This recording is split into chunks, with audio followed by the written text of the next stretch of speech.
দেখাবো যে অব্যবহৃত জিনিস দিয়ে বাচ্চারা খেলতে পারে এরকম কি বানাবো। যেমন মোজা, আমাদের সবার বাড়িতেই মোজা থাকে যেটা আর ব্যবহারে লাগে না, সেরকম একটা মোজা দিয়ে আমি আজকে পাখি বানাবো। মোজা থাকে ঘরে আমাদের, একটুখানি দেখবে এদিক ওদিক তুলোও থাকে, বাচ্চাদের খেলনা তুলো বা কিছু, এই মোজার মধ্যে এরকম করে তুলো করে দেবো।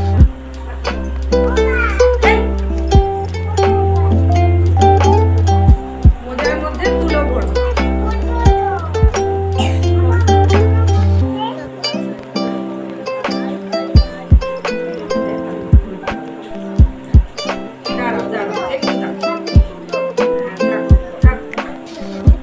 এইভাবে মোজাটা এই জায়গাটা একটু অল্প তুলো, আর মাঝখানটা যেহেতু শরীরটা হবে একটা পাখি বানাচ্ছি তাই মাঝখানটা একটু বেশি তুলো এইভাবে, ঠিক আছে? এইবার মাথাটাকে একটু গোল মতো করে পাখি মারাও বানিয়ে দেবে বাড়ি।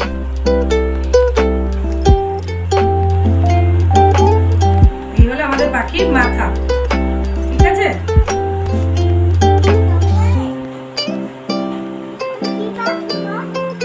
এটা দেখি আগে বানাই কি পাখি হয়। ও বাবা,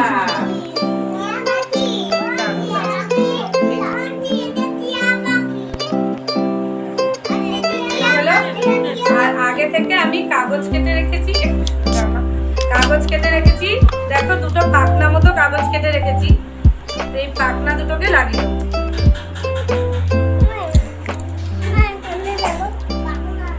হ্যাঁ, এই একটা পাখনা লাগবে এদিকে।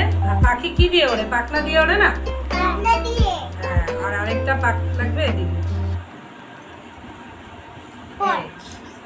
এই হলো দুটো পাখনা, আর একটু লেজও করে দিই, দেখতে ভালো লাগবে। এই হলো লেজ। ও লেজ খুলে গেছে, দাঁড়াও লেজটাকে লাগাতে হবে আগে, এই দুটো একটু লাগুক। আর বানাবো একটুখানি ঠোঁট।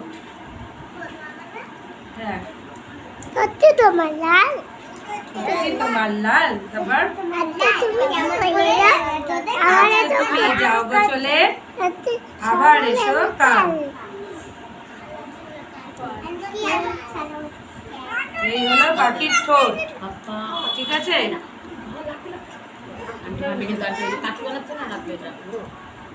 এই হলো পাখির ঠোঁট।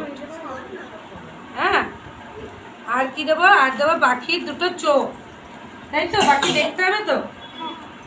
এই যে বাড়িতে না ব্যবহার করা কত টিপ থাকে, দুটো টিপ দিয়ে দুটো চোখ হয়ে যাবে, ঠিক আছে?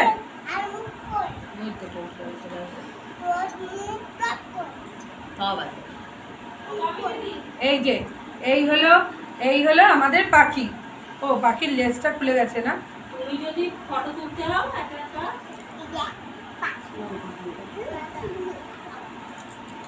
এই যে মারা দেখো ঘরে থাকা অব্যবহৃত মোজা দিয়ে জাস্ট একটা পাখি এখান থেকে একটু সেলাই করে সুতো দিয়ে এরকম ঝুলিয়ে দিলে বাচ্চা দেখতেও ভালোবাসবে, আর ঘরে অল্প খরচে একটা সুন্দর খেলনাও হয়ে গেল।